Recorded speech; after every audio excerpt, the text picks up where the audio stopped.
So now we need to create the views and URLs for the actual messages. And first thing that we want to do is from Django.shortcuts import. We'll do render to response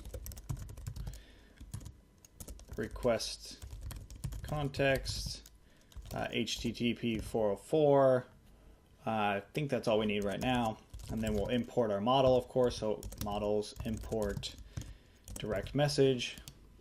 Okay, so then let's define that. So define that first direct message inbox, of course. So we'll call it inbox, and it's going to take in the request, and we're going to return render to response the template. So we'll do direct messages inbox.html.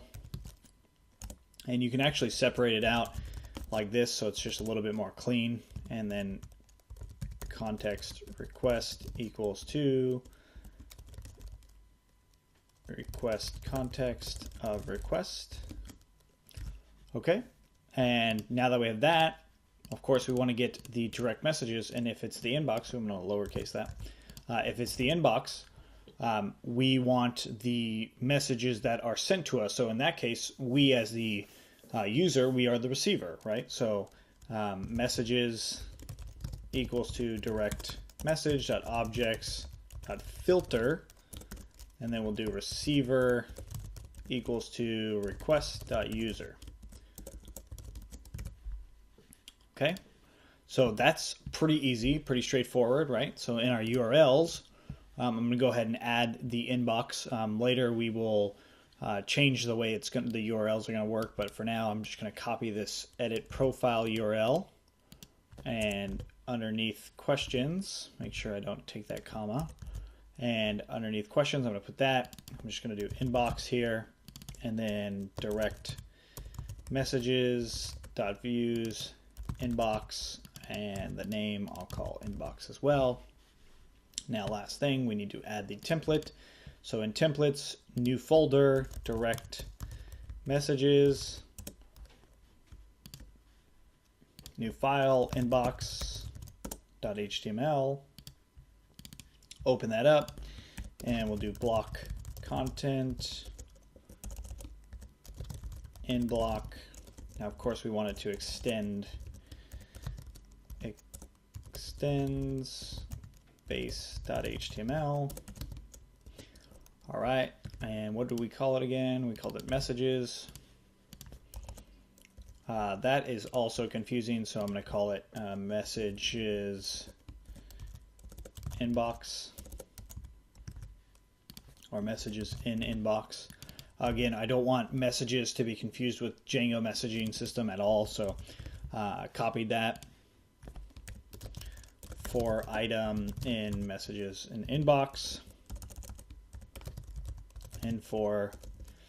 and we can just say item, that's going to be the subject, right? So, and then item dot body, and the reason it's the subject is because of the Unicode.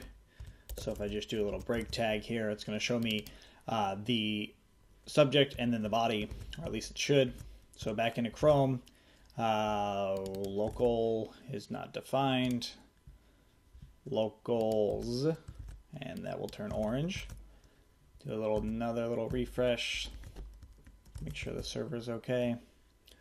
Render to a string context instance, not context request.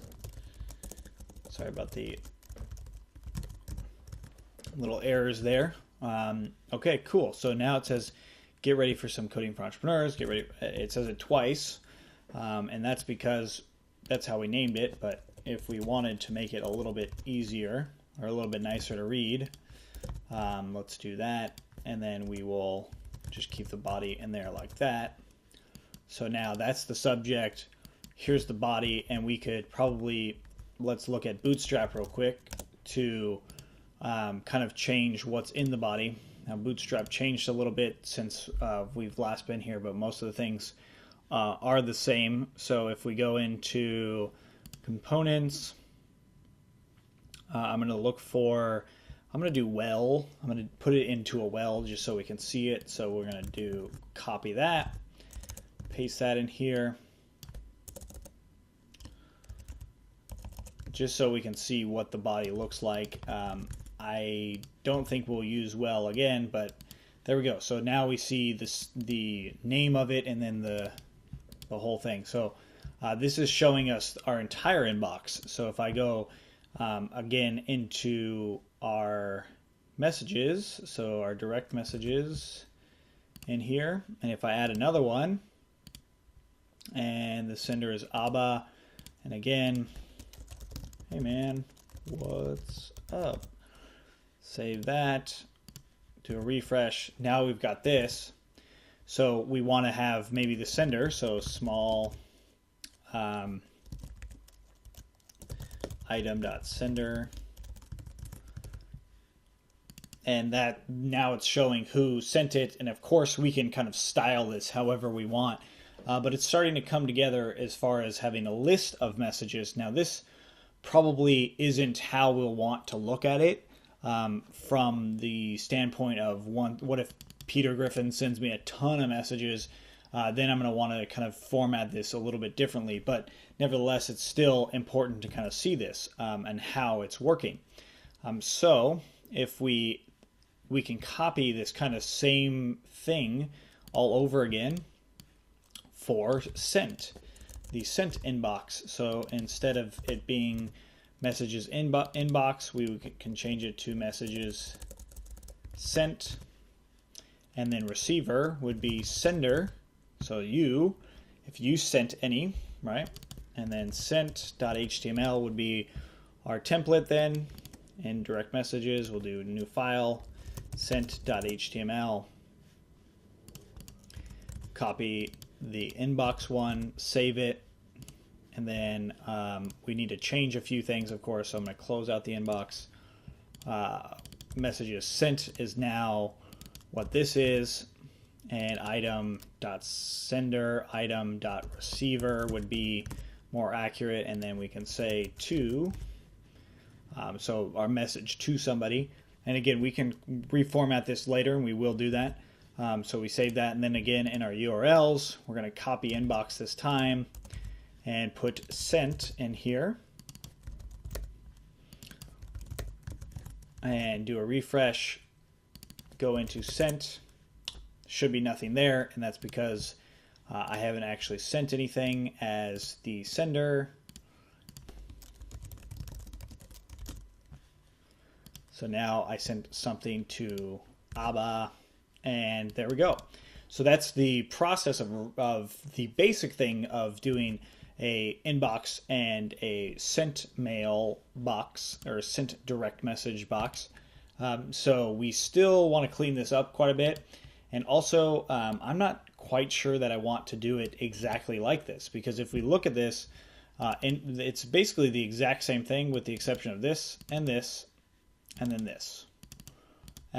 This part, the differences between those two, you might actually want to change, but you could always put receiver as that. Okay, so I'm just going to show you guys what I'm talking about. Or user, right? So user is going to be that, and then if we did that in inbox, if we said the exact same thing and just said user, and then we go back into our inbox, it's going to look pretty much the same, right? So we can always kind of clean these things up and think in the terms of like, well, how could I use one request for the different types of messages, or the different types of sets? So of course you could do that if you think about it in the terms of like, okay, well, these two are different, but if there was something that was coming through here, then I could change just a subtle thing about the request itself that would make it all the difference. I'm not going to get into that too much. I'm going to just show you guys the basics of the messages, and maybe later we'll come back and actually add it to where we would do that. But I want you to kind of think about how would you do that, and then hopefully try and experiment there on your own. Okay, so in the next one, we will actually start to shape up the messages a little bit more, and then also being able to write the messages. So yeah, we will see you in the next one.